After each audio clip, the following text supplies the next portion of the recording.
Bienvenidos a su programa Interrogantes Bíblicos, donde continuamos dando respuesta a cada una de sus inquietudes teológicas. La pregunta para el día de hoy es una pregunta muy buena, una pregunta precisamente que tiene que ver con ¿por qué los ángeles? Se dice en el libro de Génesis capítulo 6, algunas teorías dicen que los hijos de Dios son los ángeles que se unieron a las hijas de los hombres y de allí vienen los gigantes. ¿Por qué si fueron los ángeles? Pues la palabra de Dios dice que son asexuales. Entonces vamos a tratar de dar un poco más de luz sobre este interrogante bíblico que tenemos para el día de hoy.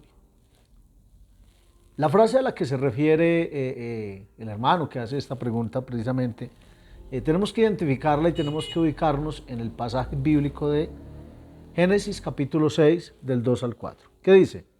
Que viendo los hijos de Dios que las hijas de los hombres eran hermosas, tomaron para sí mujeres, escogiendo entre todas, y dijo Jehová, no contenderá mi espíritu con el hombre para siempre, porque ciertamente él es carne, mas serán sus días 120 años. Así que, según las interpretaciones de algunos estudiosos bíblicos, encontramos al menos dos posibles interpretaciones para este pasaje bíblico.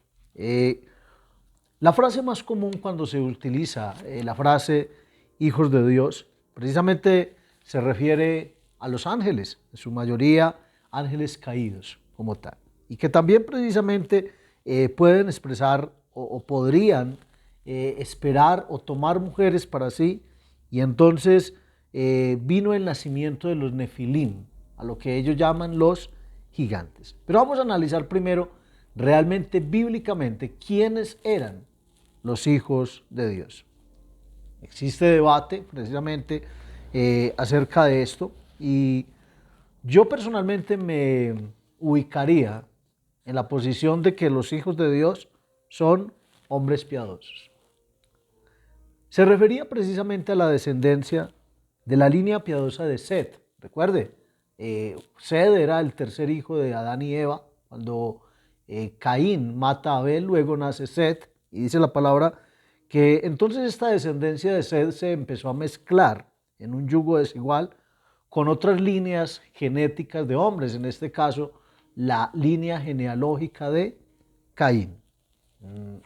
San Mateo capítulo 22, verso 30, nos dice y nos da luz sobre todo para tener un poco de cuidado con la primera teoría, al creer que son ángeles caídos que vienen y toman posesión de hombres y esos hombres entonces se unen a estas mujeres y de ahí nacen los gigantes. ¿Por qué? Porque Jesús mismo abordó el tema y dijo en San Mateo capítulo 22, verso 30, porque en la resurrección ni se casarán, ni se darán en casamiento, sino serán como los ángeles de Dios en el cielo.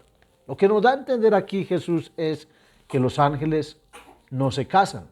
Y algunos estudiosos precisamente creen eso. Dice, sí, los ángeles no se casan, pero los ángeles sí pueden procrear, sí pueden tomar formas humanas. Y lo más cercano a esto precisamente pues tendría que ver ya con un tema más, sobre todo de metafísica, para hablar de los incubos, de los sucubos, pero eso lo podríamos dejar para otro tema o otro interrogante.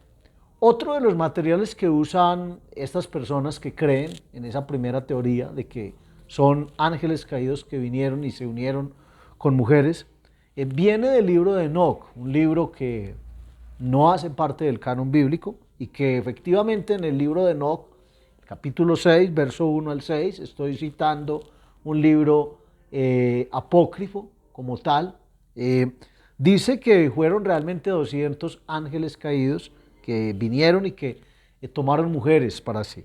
Este relato precisamente describe una interacción entre los humanos y entre los ángeles caídos, que para ese punto pues ya eran entonces demonios, y que algunos explican que una consecuencia de esto fue el diluvio que vino después de eso. Pero cuando hacemos un análisis más concreto sobre el libro de Génesis, mire, ese libro de Génesis se escribió en un contexto precisamente para educar y para dar luz al pueblo de Israel.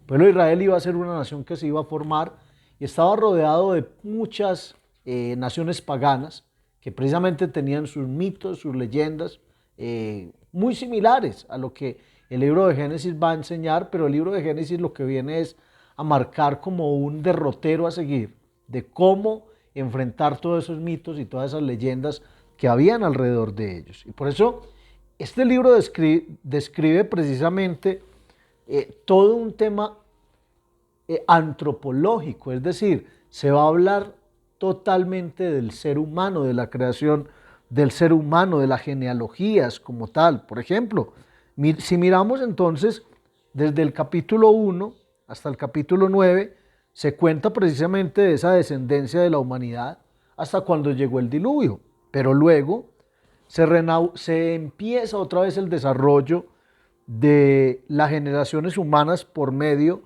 de la descendencia de Noé. Y eso lo puede explicar perfectamente del capítulo 10 al verso 24. Y finalmente se registra los sucesos de las generaciones que vendían acerca de la descendencia de Abraham, del capítulo 25 al verso 50. Entonces, recapitulemos, los hijos de Dios se aplica apropiadamente y extensamente en las Escrituras a la humanidad piadosa, es decir, los piadosos. Por eso también en este momento hay una marcada referencia entre el que es simplemente una criatura, una creación de Dios, y los que hemos sido hechos hijos de Dios. Mire que tenemos el mismo adjetivo también sobre nosotros. Por ejemplo, el salmista David en el Salmo 82, verso 6 dice acerca de los piadosos. Proverbios capítulo 14, verso 26 habla acerca de los piadosos. San Mateo capítulo 5, verso 9 hace lo mismo. Es más, los israelitas, el pueblo como tal, también se consideraban hijos de Dios. Eso lo podemos ver en Éxodo 4, verso 22. De tal manera que la descendencia piadosa de Sed, aquí hay un detalle bien importante, dice Génesis 4, 26, dice que ellos comenzaron a invocar el nombre de Jehová. Dios quería cuidar esa descendencia y por eso Dios les advirtió a través de las leyes, sobre todo del matrimonio, de las uniones que ellos iban a tener, les advirtió del yugo desigual.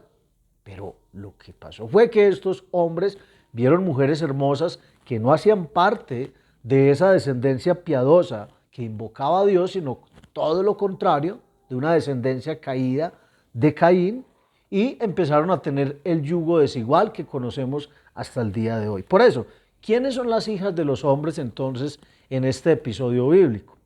Hace referencia a la descendencia impía de Caín. Precisamente el capítulo 4 pues nos va a presentar toda la genealogía de Caín y va a destacar precisamente dos características en esa genealogía: la impiedad generalizada y la extrema maldad. Y sobre todo en uno de sus primeros representantes de esa línea caída de Caín, que era Lamec. Eso lo podemos ver del verso 19 al verso 24 del capítulo 4 de Génesis. Pero luego el capítulo 5, entonces empieza a presentar la descendencia piadosa de Set, destacando también como característica general la piedad por medio de personajes, por ejemplo, como Enoc, que va desde el verso 22 hasta el verso 24.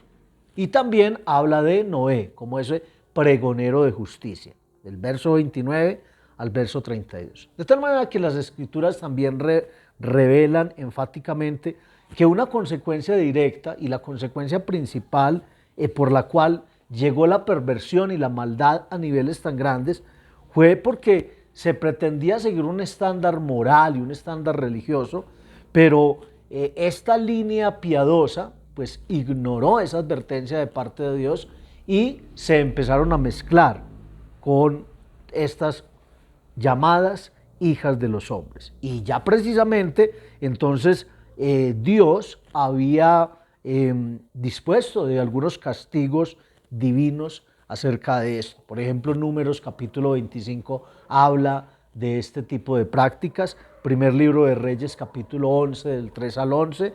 Luego Esdras el capítulo 10 tiene el mismo contexto y igual que Nehemías en el capítulo 3. Entonces ya hemos identificado dos grupos de los que habla Génesis 6. Los hijos de Dios, los hijos de los hombres. Pero también tendríamos que analizar el tercer grupo, los gigantes. La palabra que se utiliza en hebreo para gigantes efectivamente es Nefilim. Eso fue lo que utilizó normalmente Reina Valera. Pero cuando vamos al Strong, que es una concordancia mucho más fiel al texto, y en el hebreo la palabra Strong, Nefilim significa matones o tiranos, no necesariamente gigantes. Lo que nos da a entender que ya en la tierra habían gigantes. Por eso recuerde, David se enfrentó a gigantes. Lo que pasa es que no podemos caricaturizar la Biblia. No podemos imaginarnos gigantes de, no sé, 20 metros, 15 metros. No, la Biblia es clara en decir la estatura promedio, por ejemplo, de los hijos de Anac, de Goliat. Es más, el dato estadístico dice que el hombre que ha tenido la mayor estatura es un americano que ha llegado a 2 metros con 72 centímetros. Dentro de los basquetbolistas hay algunos que tienen una estatura promedio de 2 metros 32 centímetros, pero no, eso no hace que ellos sean entonces figuras mitológicas o figuras como ángeles caídos y para eso tengan esas características. No, todo esto se debe a la genética. Mutaciones genéticas fue lo que Dios trajo sobre esas mezclas de los hijos de los hombres, perdón, de los hijos de Dios con las hijas de los hombres. De tal manera que cuando se utiliza esa palabra gigantes se está refiriendo a personas de gran coraje y personas también con un gran nivel de maldad. Así que hagamos el resumen. Esas dos teorías, esas dos posiciones teológicas, los que creen que fueron ángeles caídos que descendieron, tomaron posesión de cuerpos humanos y esos hombres se unieron a mujeres. Otros van un poquito más allá y dicen que literalmente eran como prácticamente monstruos o figuras mitológicas que enamoraron y sedujeron a las mujeres como lo hizo la serpiente. Pero yo definitivamente pensaría que la teoría más asentada y más bibliocéntrica sería la de entender que simplemente son dos líneas genealógicas. La línea de Sed, que nos representa a cada uno de nosotros como la gente piadosa que Dios tiene aquí en la tierra. Y ahí entramos nosotros como iglesia. Mire, desde el Génesis hasta este tiempo, aquí está precisamente esa parte para nosotros. Somos los piadosos de Dios sobre la tierra. Pero también estamos rodeados de gente que viene del maligno, que viene de esa línea caída de Caín, que ellos todo lo contrario. Si nosotros invocamos a Dios, pues ellos no lo hacen y de esa manera podríamos entender un poco más sencillo este relato bíblico. Así que espero haber traído una buena respuesta sobre esta buena pregunta y pues les sigo animando. Traiga sus preguntas, traiga sus interrogantes, que lo que queremos en este quehacer teológico precisamente es dar respuesta sobre todo a través de lo que las Escrituras dicen. Y lógicamente vamos a seguir también ampliando un poco más el texto acerca de todo lo que eran los mitos, las tradiciones, sobre todo judías, que habían en aquel tiempo. Bendiciones para todos y muchas gracias.